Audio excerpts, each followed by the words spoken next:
And there was controversy coming out of it in terms of the status of Jay White, who was very downtrodden because of his loss. He lost his mind. And backstage, after the match, he ran the whole gamut of emotions. You watched it in the span of about 15 minutes. This guy hit every stage of grief that you could possibly hit, cut one of the best promos of his life, and basically, said that he was going to quit. He would be at the New Year Dash show contractually if New Japan wanted him to be there, but then maybe he was just going to go away, teasing that this was going to be it for him in New Japan. And then we get a tweet from the Super J-Cast podcast, which is a pretty popular New Japan-centric podcast. They've broken some news before. They tweeted that several sources have indicated there is some doubt whether Jay White will extend his New Japan contract, which is rumored to be up at the end of the month. WWE are believed to be making a strong play for him, and it is 50-50 whether or not he stays or goes. And my first thought when I read that was that this makes me very sad.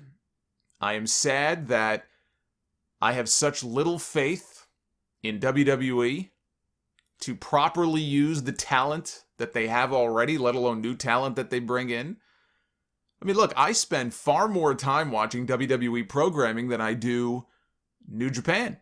So you would think, well, some big star coming in from another promotion, I should be excited, right? And happy for them because I spend more hours per week watching WWE stuff than anything else. And so therefore, how great would it be to see somebody like Jay White pop up on WWE television? But yet I would much rather he stay right where he is and not go anywhere and stay in New Japan and stay as far away from as possible from WWE. And it shouldn't be that way, but that's how it is. Because for every AJ Styles who comes from another company and bypasses NXT for the main roster, I mean, that's rare. What happened with Styles when he came in, that just doesn't happen. Not only did he bypass NXT, had that big Royal Rumble debut, he was mixing it up with Roman Reigns within a month, or not a month, but a few months of making his debut. Chris Jericho, John Cena, all these big names they put him in there with. He beat John Cena multiple matches, became WWE champion before the year was out. I was pleasantly surprised with how they used AJ Styles. They obviously realized what they had in him, despite the fact that he spent the majority of his career in TNA, which for a time WWE supposedly wasn't even considering hiring people from TNA, which is just stupid. It was stupid back then. It's stupid to even think about that now. But they did right by AJ Styles. But for every AJ Styles, you'll find 3, 4, 5 other people who they don't do right by, or they drop the ball with, where they don't use to their full potential. Jay White is a great heel. Now, someone emailed me a few months after. This is after Roman Reigns came back, big heel turn, won the Universal Championship, and he had just started doing the stuff with Jey Uso. He was getting into the feud with Jey Uso. And he asked me who I thought the better heel was, and I think at the time I said Jay White. He's excellent. And I would not have said that a year ago necessarily. Not that I would have said he sucked or anything, but I had not bought into the hype on Jay White even a year ago. I wasn't sold. In my mind, there's something missing there. But I turned the corner on him pretty quickly. You watch some of his recent work over the past year. If Vince McMahon had his wits about him, Jay White would go straight to the main roster and be a top heel on the brand, similar to, and I make this analogy because this is how I kind of view him. If he had his wits about him, he would sign Jay White, send him right to the main roster, use him as a top heel on either Raw or SmackDown, similar to Triple H in 2000. And I still say 2000 Triple H was the best Triple H. 2000 into the beginning of 2001 was the best version of Triple H before the quad tear.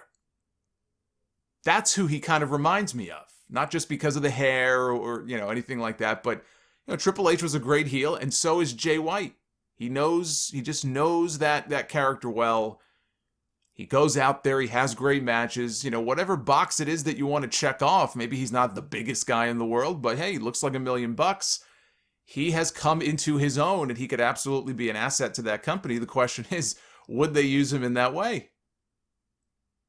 I hope he stays put. I hope he stays right where he is. If he leaves, here's another question that I pose. If he leaves, if he bails on New Japan, and I'm sure they are hoping to keep him around, they do not want to lose Jay White. They have invested a lot of time and a lot of energy into positioning Jay White as one of the top stars of their company. But how many times will New Japan be burned by a foreign talent before they stop featuring them as high up on the card as they have in recent years? Balor, Styles, Omega. Obviously, there was a lot of kind of bad blood there with the way Omega left. Now, potentially Jay White, if let's say he leaves. They invest a lot of time in these people, grooming them, only for them to just up and leave. I mean, I guess Will Ospreay would take his place as the top Gaijin heel in the company, if that happened.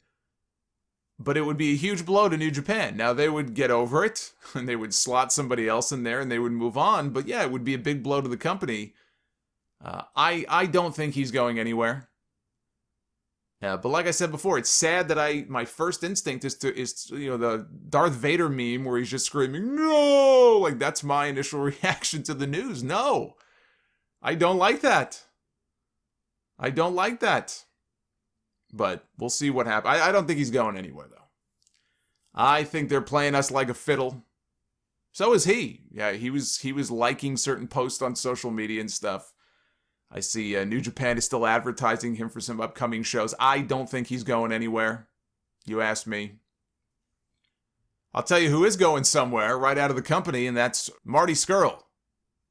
Ring of Honor announced last Monday that it has mutually decided to part ways with Marty Scurll, who only a year ago had signed what was said to be the most lucrative contract ever signed in the history of ROH. He was said to be getting WWE main roster level money for working far fewer dates. And on top of that, not only did they sign him to a big contract as a talent, he was given the book. He replaced Delirious as the head of creative for Ring of Honor, with Delirious working alongside of him and not over him. Marty Scurll basically took over the head creative duties in that company, and he was going to be kind of I guess you could look at it as a player-coach type of situation, where he was going to be in the ring and he was going to be wrestling and working, and on top of that, he was going to be running the show. It's an unbelievable deal. There was a lot of talk that when his Ring of Honor deal was up, he would almost certainly come, and this is before he signed. But if you remember, you go back over a year and a half ago, there was all of this talk that when he was done with ROH, because the only reason he didn't come into AEW with all of his elite buddies when AEW got started was because contractually he still had a deal that he couldn't get out of with Ring of Honor, and it's almost like they all left him behind. And if you think about it, there was a great story there. If they wanted to go down that road storyline-wise, where when he did come to AEW, he felt betrayed that his friends left him behind. There were so many things you could have done with him. But there was a lot of talk that when his deal was up, he would almost certainly come to AEW and join his friends, but then he re-signed with Ring of Honor. Now, he was also, as part of his deal, allowed to do some work with the NWA. Remember, he was feuding with Nick Aldis over the NWA World's Heavyweight Championship. He had started that. There was hope that he, might even be able to facilitate a working relationship with AEW. Or do, more stuff with New Japan. He could be the conduit to that, which kind of is what Rocky Romero, I think, has become on the New Japan end, where he is sort of the bridge from New Japan to other promotions. And I said if not ROH, but if New Japan and AEW ever do work together, and they will, you can probably credit a lot of that to Rocky Romero. He's got a lot of friends who work in that company. I'm sure the lines of communication are open. And he could have been that person for Ring of Honor. So who knows what kind of doors he could have opened, what kind of relationships he could have helped forge with Ring of Honor and other promotions. This guy was on top of the world. And then not 2 months after re-signing, the pandemic hit and shut everything down. And then a few months after that, his year went from bad to worse with the whole speaking out movement. Now, he put statements out, and later on he didn't deny that, there was something that happened with him and this girl, and he, said that it was consensual, and the age of consent over in the UK is 16, which it is. But Ring of Honor announced that they were investigating and gave no additional updates for months. It was like the never-ending investigation. Then he was quietly removed from their roster page on the website about a month or two ago. That was the first sign that he probably wasn't coming back, and then this week they made it official. Quite a fall from grace for Marty Scurll. From the biggest deal ever offered, all these options available to him, to out of a job, persona non grata, all within a 12-month period. How quickly it can all crumble. Now, the Observer says that he owns a home in Florida.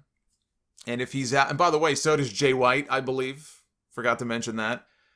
But they say he owns a home in Florida. And if he's out of work for a certain amount of time, and this is what he has to be concerned about, per his work visa, he may have to leave the country. If he doesn't sign on somewhere else real quick, he may not be able to stay in the U.S. And I saw this rumor that I'm sure a lot of you saw it. I don't know how or where it got started, that WWE is very interested in signing him. That may have been some kind of report that got spawned from old reports from months and months and months ago from the Observer or PW Insider or someplace.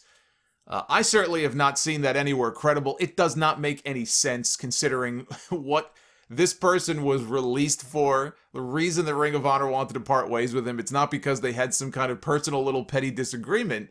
The idea that WWE, of all companies, who they're so conscious about their public image, would swoop in and be waiting with a contract to sign Marty Scurll. I mean, you'd have to be a fool to believe that.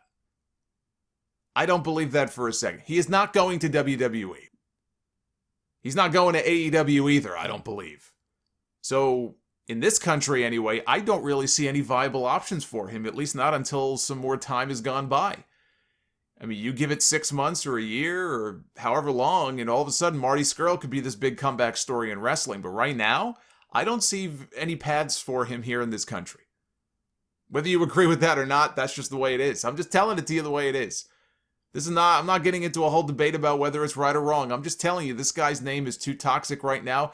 Anybody would be a fool to touch him. Ring of Honor could have brought him back.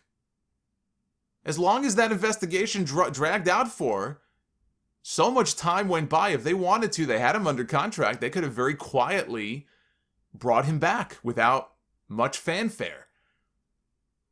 And the fact that they elected not to, no other major promotion is going to want to make a big spectacle out of signing him to a contract. Makes no sense.